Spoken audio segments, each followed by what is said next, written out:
नमस्कार, अपना हिमाचल देख रहे हैं आप। आपके साथ मैं हूं खुशबू पांडे। अपना हिमाचल में तमाम खबरों की बात होगी, लेकिन उससे पहले कि एक बड़ी खबर से आपको अपडेट करवा दें।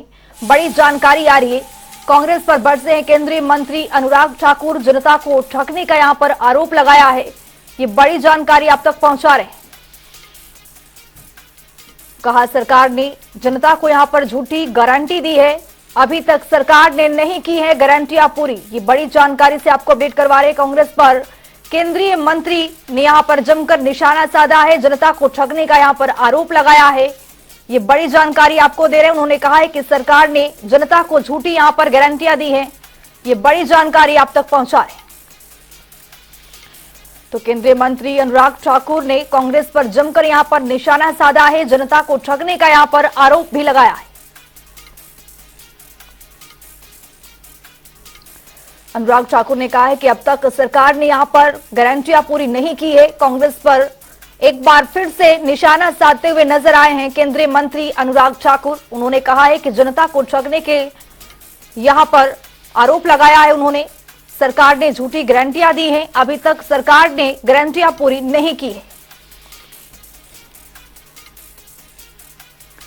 तो ये बड़ी जानकारी आपको दे रहे हैं। अनुराग ठाकुर ने कांग्रेस पर यहां पर जमकर निशाना साधा है। उन्होंने कहा है कि सरकार ने जनता को झूठी गारंटियां दी हैं, अभी तक सरकार ने किसी तरह की कोई गारंटी पूरी नहीं कर पाई है। और मैंने इसलिए आपको याद करवाया कि हिमाचल ठगा, कर्नाटक ठगा, ठग लिया पूरा राजस्थान। झूठी गारंटियों का पहन के चोला फिर ठगने निकला कांग्रेस हाईकमान। और कांग्रेस हाईकमान के श्रीमान राहुल गांधी जी ने मध्य प्रदेश में आकर कहा था सभी किसानों की कर्जे माफ कर दिए जाएंगे, 2 लाख का कर्जा माफ। हुआ क्या? गारंटी मध्य प्रदेश में फिर कहा था 4,000 रुपये बेरोजगारी भत्ता देंगे, युवाओं को ठगा मध्य प्रदेश की गारंटी फेल। छत्तीसगढ़ में कहा था 3,016 रुपये देंगे, गारंटी फेल, वहां पे भी।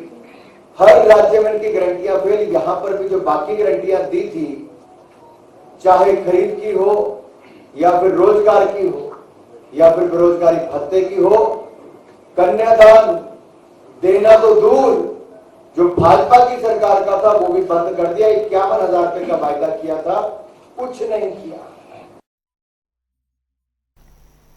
तो एक और बड़ी जानकारी आ रही है, उससे भी आपको अपडेट करवाएंगे। हिमाचल में एक बार फिर से मौसम ने करवट बदली है। 8 नवंबर से 10 नवंबर तक यहां पर अलर्ट जारी किया गया है। बारिश और बर्फबारी का दौर शुरू होने वाला है। ऊपरी जिलों में बर्फबारी की यहां पर संभावना जताई जा रही है। तो हिमाचल प्रदेश में एक बार फिर से यहां पर बारिश और बर्फबारी के लिए अलर्ट जारी किया गया है। ऊपरी जिलों में यहां पर बर्फबारी की आशंका जताई जा रही है। ये बड़ी जानकारी आपको हिमाचल से दे रहे हैं। एक बार फिर से यहां पर मौसम का मिजाज बदलेगा। बारिश और बर्फबारी का यहां पर दौर जारी रहेगा। ऊपरी जिलों में बर्फबारी की संभावना है। तो वहीं आपको बता दें कि हिमाचल प्रदेश में एक बार फिर से मौसम ने करवट बदलने की यहां पर संभावना है। 8 से 10 नवंबर तक ये बारिश और बर्फबारी का दौर जारी रहेगा।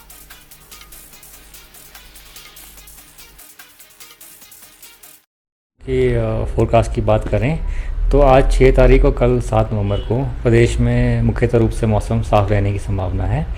फिर 8 तारीख से एक WD प्रदेश को अप्रोच कर रहा है और उसके इफेक्ट से जो हमारे हाई हिल्स की डिस्ट्रिक्ट हैं, जैसे चंबा है, लाहौल स्पीति, कुल्लू, किन्नौर और इवन शिमला है, तो इनके जो हाई रिचेज हैं यहाँ पे हल्की बर्फबारी होने की संभावना है। साथ ही डिस्ट्रिक्ट कांगड़ा, मंडी है, शिमला है, और यहाँ पे हल्की बारिश हो सकती है कुछ 1-2 स्थानों में। और अगर तापमान की बात करें तो तापमान अभी सामान्य ही चल रहे हैं। हालांकि ये जो एक्टिविटी जो 8 तारीख से हाई एल्टीट्यूड्स में शुरू होगी, इसके चलते जो डे टेम्परेचर उसमें प्रदेश में 2 से 3 डिग्री गिरावट आने की संभावना है। और फिर 11 तारीख से प्रदेश में मुख्यतः रूप से फिर से मौसम साफ रहने की संभावना है। चल रही है क्या? नहीं, अभी तो स्थिति शीतलहर की कोई स्थिति नहीं है प्रदेश में। तापमान की बात करें तो शिमला में पिछले 24 घंटों में जो तापमान डे का वो 19 डिग्री सेल्सियस था। मनाली की बात करें तो 18.6 डिग्री सेल्सियस रिकॉर्ड किया गया था, जो कि सामान्य है अभी इस सीज़न के हिसाब से। धर्मशाला की बात करें तो वहाँ 27 डिग्री के आसपास रिकॉर्ड किया गया था। जो प्लेन की बेल्ट है हमीरपुर, बिलासपुर, वहाँ 27 डिग्री के आसपास तापमान चल रहे हैं अभी देखें तो। आज 6 और कल 7 तारीख को इसी रेंज में तापमान रहेंगे। फिर जैसे ही थोड़ी एक्टिविटी होगी 8, 9, 10 को, तो इसलिए थोड़ी गिरावट आने की संभावना है। हमीरपुर में डिप्टी सीएम मुकेश अग्निहोत्री ने क्रिप्टो करेंसी मामले पर बातचीत की है। इस दौरान उन्होंने कहा है कि क्रिप्टो करेंसी मामले में ठगी लोगों को यहां पर बख्शा नहीं जाएगा और प्रदेश में 1 लाख लोगों ने क्रिप्टो करेंसी में पैसे लगाए हैं। साथ ही 200 करोड़ रुपए की यहां पर ठगी करने वाले लोगों को भी जल्द देश में लाया जाएगा। वहीं अग्निहोत्री ने दावा किया है कि 5 राज्यों के चुनाव में कांग्रेस जीत रही है और भाजपा की चिंता है कि लोकसभा चुनाव से पहले 5 राज्यों की सत्ता कैसे हासिल की जाए।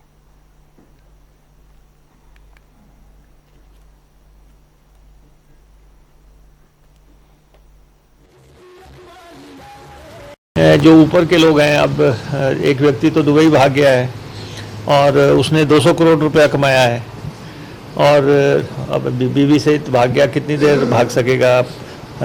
हमें जो है मदद ले रहे हैं एजेंसीज की और उसको देश में लाया जाएगा, उसको सलाखों के पीछे पहुंचाया जाएगा। और ऐसे ही 3 लोग मंडी से थे, एक ऊना से थे, उन्होंने भी 200 करोड़ रुपए के आसपास जो है ये की है।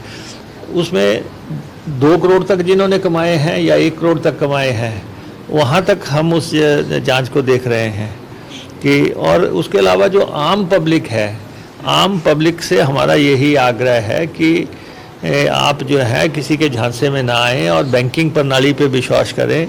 और ये कोई भी अधिकृत माध्यम नहीं है।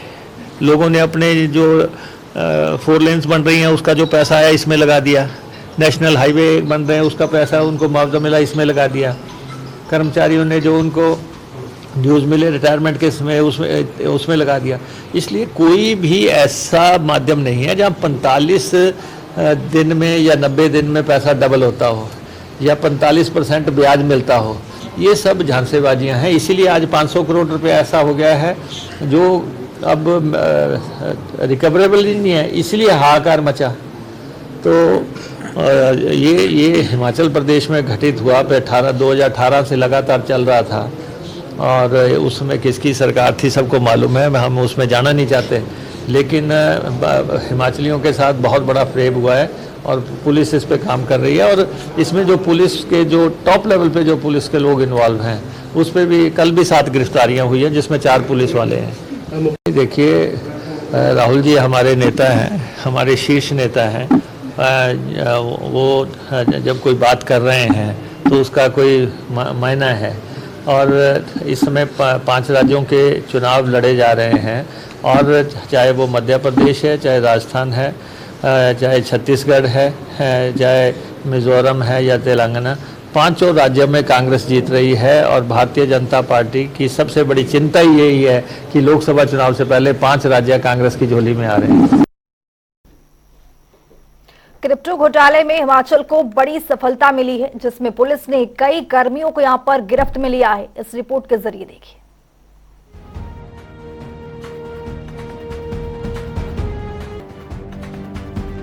हिमाचल प्रदेश में क्रिप्टो घोटाले की परतें जैसे जैसे खुल रही हैं, गिरफ्तारियों का सिलसिला बढ़ने लगा है। हिमाचल में 2500 करोड़ रुपए क्रिप्टो करेंसी स्कैम में जांच कर रही एसआईटी टीम ने 8 और आरोपियों को गिरफ्तार किया है। इन आरोपियों में 4 पुलिसकर्मी भी शामिल हैं। इसके अलावा एक वन विभाग का कर्मचारी है। हिमाचल प्रदेश के डीजीपी संजय कुंडू ने ये जानकारी दी है। हिमाचल पुलिस द्वारा गठित स्पेशल इन्वेस्टिगेशन यूनिट ने बड़ी कार्रवाई की है।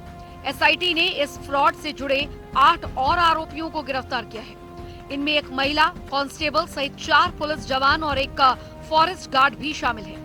एसआईटी की इस कार्रवाई से क्रिप्टो करेंसी फ्रॉड से जुड़े लोगों में हड़कंप मच गया है। कांगड़ा के पुलिस जवान नरेश कुमार गिरफ्तार, जो अभी जाउरी अंब हमीरपुर में तैनात है। ऊना की बनगढ़ जेल के वार्डन सुनील कुमार गिरफ्तार। हमीरपुर के कृष्णदत्त गिरफ्तार। नादौन में फॉरेस्ट गार्ड राम कुमार राणा को गिरफ्तार किया गया है। जाहू में तैनात महिला पुलिसकर्मी ज्योति गिरफ्तार। बद्दी के नील दिमान गिरफ्तार। 4 IRBN बटालियन जंगलबैरी में तैनात बलवीर सिंह गिरफ्तार। सोलन के बद्दी निवासी गुरदीप सिंह को गिरफ्तार किया गया है। इस स्कैम में एसआईटी अब तक 18 आरोपियों को गिरफ्तार कर चुकी है। गिरफ्तारी की तलवार अभी उन लोगों पर लटकी है जिन्होंने 2 करोड़ या इससे ज्यादा की कमाई क्रिप्टो करेंसी से की है। हालांकि इस फ्रॉड का किंगपिन हिमाचल के मंडी का सुभाष शर्मा देश छोड़कर फरार हो चुका है। उसे वापस लाने के लिए लुकआउट नोटिस जारी किए जा चुके हैं। हिमाचल के डिप्टी सीएम मुकेश अग्निहोत्री भी कह चुके हैं कि प्रदेश में 5000 सरकारी कर्मचारियों ने भी 2500 करोड़ के क्रिप्टो करेंसी में पैसा लगाया है। इनमें बड़ी संख्या में कर्मचारी हैं। 2500 करोड़ रुपए का ये टोटल जो है जिसको आप कह सकते हैं कि इसमें इन्वॉल्वमेंट है। और हिमाचल जैसी देवभूमि में, शांत प्रिय प्रदेश में, और ये जो घटना पेश आई है ये अपने आप में एक चौंकाने वाला मसला है। मुझे याद है कि केंद्रीय मंत्री रामदास अठावले जी ने मुझे पत्र लिखा था और उन्होंने ये मुझे उसमें कहा था कि हिमाचल प्रदेश में लोगों के साथ फ्रॉड हुआ है तो इसकी जांच करवाई जाए। और उसके बाद हमारे एमएलए जो हैं देरा से, उन्होंने हिमाचल प्रदेश विधानसभा में ये मसला उठाया और हमने उसमें एसआईटी गठन के निर्देश दिए थे। अभी 2 करोड़ या इससे ज्यादा की कमाई करने वाले आरोपी एसआईटी के रडार पर हैं। इसके बाद 1 करोड़ और इससे ज्यादा कमाने वालों पर शिकंजा कसा जाएगा। डीजीपी कह चुके हैं कि इस मामले में 50 के करीब गिरफ्तारी होनी है। हिमाचल में क्रिप्टो करेंसी के नाम पर 2500 करोड़ का घोटाला हुआ है। एसआईटी और पुलिस को अब तक फ्रॉड की 300 शिकायतें मिल चुकी हैं। न्यूज डेस्क, जनता टीवी।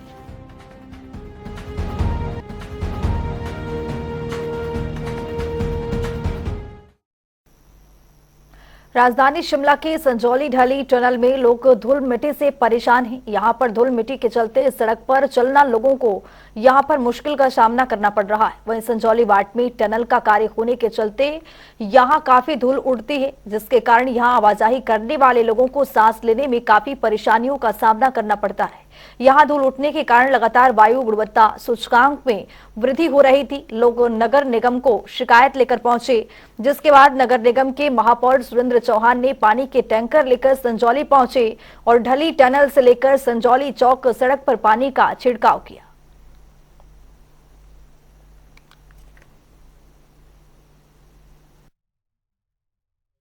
देखिए, मेरे पास यहाँ स्थानीय हमारे पार्षद विनय जी, ममता जी और अंकुश जी, उन्होंने मुझे मेरे ध्यान में ये चीज़ें लाई थी कि यहाँ काफ़ी डस्ट बैठती है और टनल का कार्य होने की वजह से और परेली साइड जो कंस्ट्रक्शन का और अब उसको डेवलपमेंट का वर्क कहें, इस तरह से कुछ उसकी वजह से काफ़ी डस्ट बैठती है।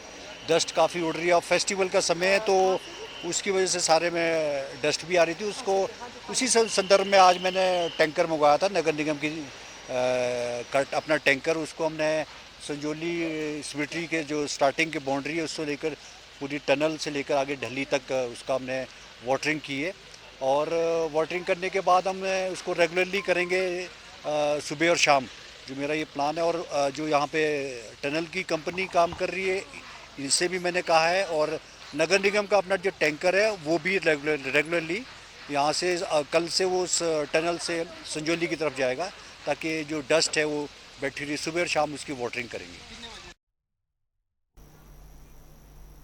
छत्तीसगढ़ के दंतेवाड़ा जिले में चुनाव ड्यूटी पर तैनात सीमा सुरक्षा बल के एक जवान की उसके पास रखे ग्रेनेड के दुर्घटनावश यहां पर विस्फोट होने के कारण मौत हो गई है। विस्फोट में गंभीर रूप से घायल जवान को इलाज के लिए अस्पताल में भर्ती कराया गया था।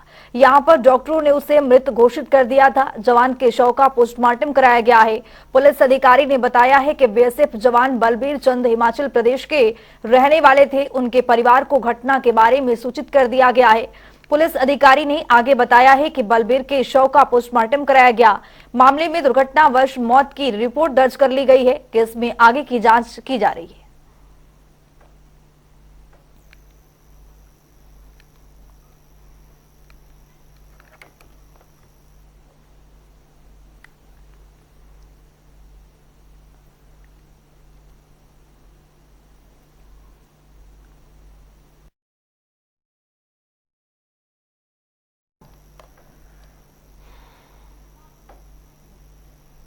सोलन में पुलिस ने नशे के खिलाफ की बड़ी कार्रवाई है। पुलिस विभाग ने नशे के खिलाफ यहां पर मुहिम चलाई है। 96 एनडीपीएस के मामले में 198 आरोपियों को गिरफ्तार किया गया। एसपी ने बताया है कि दोनों आरोपियों से जिला पुलिस ने 6 ग्राम चिट्ठा बरामद किया है, जिसमें दोनों को यहां पर गिरफ्तार कर लिया गया है। क्या पूरा मामला है? देखिए 2 तारीख को हमारी स्पेशल जो टीम है, डिटेक्शन टीम को इन्फॉर्मेशन मिली थी कि ओचघाट और सुल्तानपुर रोड के पास एक बिल्डिंग है जिसमें कि 2 युवक है जो कि शुन्नी यूनिवर्सिटी के स्टूडेंट हैं। वो जो है बाहरी राज्य से, पंजाब से खासकर चिट्टा ले आकर यहाँ आगे फर्दर बच्चों को सप्लाई करते हैं, जिस पर हमने उस बिल्डिंग पर रेड करी और रेड के दौरान करीब 6 ग्राम जो है चिट्टा बरामद किया गया। और इसमें उस दिन 2 आरोपी गौरव सिंह और राहुल गुलेरिया को अरेस्ट कर दिया गया और सदर थाने में एनडीपीएस एक्ट के तहत मुकदमा दर्ज कर दिया गया था। मंडी में त्योहारी सीजन को ध्यान में रखते हुए फूड सेफ्टी विभाग ने बाजारों में बिक रहे खाद्य पदार्थों के सैंपल टेस्टिंग के कार्य को तेज कर दिया है। फूड सेफ्टी विभाग के सहायक आयुक्त एलडी ठाकुर ने बताया है कि विभाग इस साल अब तक 227 सैंपल जांच के लिए भेज चुका है, जिसमें से 84 सैंपल फेल पाए गए हैं। अभी तक कुल मिलाकर 13 लाख का जुर्माना भी विभाग ने वसूल किया है। उन्होंने बताया है कि सैंपल के फेल हो जाने पर नियमानुसार कार्रवाई भी की जाती है। इसके साथ साथ विभाग ने अपना हेल्पलाइन नंबर भी जारी किया है। हेल्पलाइन नंबर पर फोन करके उपभोक्ता अपनी शिकायत दर्ज करवा सकते हैं। जहां तक रही कि विभाग ने फेस्टिवल सीजन को देखते हुए अभी हमने अक्टूबर महीने में 58 सैंपल्स एनालिसिस के लिए लेबोरेटरी भेजे हैं। और जहां तक रही कि टोटल हमने अभी तक क्या कार्रवाई की है विभाग ने, तो 227 लीगल सैंपल एनालिसिस के लिए भेजे और जिसमें से 84 जो सैंपल हैं हमारे non conforming to the standard आए, जैसे मिसब्रांडेड, सब स्टैंडर्ड और अनसेफ। तो तीनों कैटेगरीज में हमारे सैंपल आए हैं, जिसमें से हमने 93 केसेस में प्रोसिक्यूशन लॉन्च की है और एडीएम कोर्ट से 26 जो मामले हैं वो अभी डिसाइड हुए, जिसमें 10,10,000 रुपये फाइन इम्पोज हुआ। और कुछ मामले जो पेटी रिटेलर मैन्युफैक्चरर्स के होते हैं वो विभाग के यही हम उसको कंपाउंड करते हैं। तो ऐसे भी हमारे पास 31 मामले इस साल आए हैं, जिसमें 2,90,000 रुपये का फाइन हमने इम्पोज किया है। किसी भी आर्टिकल में अगर उनको लगता है कि ये सेटिस्फैक्ट्री नहीं है, इसकी क्वालिटी जो गुणवत्ता जो वो एक्सपेक्ट कर रहे थे उसके अनुसार नहीं है, तो वो कंप्लेंट कर सकते हैं। विभाग द्वारा एक डेडिकेटेड हेल्पलाइन नंबर है जिस पर वो फोन कर सकते हैं। धर्मशाला में टीबी मुक्त कार्यक्रम पर जागरूकता शिविर का आयोजन किया गया, जिसमें कैदियों को टीबी से बचाव और इलाज की जानकारी दी गई। जेल में कैदियों के स्वास्थ्य की जांच की गई और टीबी रोग का पता लगाने के लिए उनके सैंपल लिए गए। इस दौरान कैदियों को फिल्म और भाषण के रूप में टीबी रोग के प्रति जागरूक किया गया। आज जैसे कि आपको ज्ञात होगा कि यहाँ रोटरी क्लब के माध्यम से हमने एक्टिव टीबी डिटेक्शन का जो जेल इनमेट्स में उनमें कितनी की टीबी है, उसके लिए हमने एक हैंड होल्डिंग एक्सरे की तरफ से टीबी को जांचने की एक प्रक्रिया शुरू की है, ताकि जो जेल इनमेट्स हैं इनका ज़्यादातर जो है हेल्थ चेकअप नहीं होता है। तो जेल प्रशासन और रोटरी क्लब की तरफ से एक बड़ा अच्छा सुझाव है और बड़ा अच्छा इनिशिएटिव है। इसके तहत हम जेल इनमेट्स में एड्स का कितना इंसिडेंट है उसका भी टेस्ट करेंगे, हेपेटाइटिस बी और सी का कितना इंसिडेंट है उसका भी ये टेस्ट हो। मैं बहुत बहुत स्वागत करता हूँ इस टीम का और रोटरी का बहुत बहुत धन्यवाद करता हूँ कि उन्होंने कैदियों के स्वास्थ्य के लिए एक ये प्रोग्राम यहाँ पर कंडक्ट किया।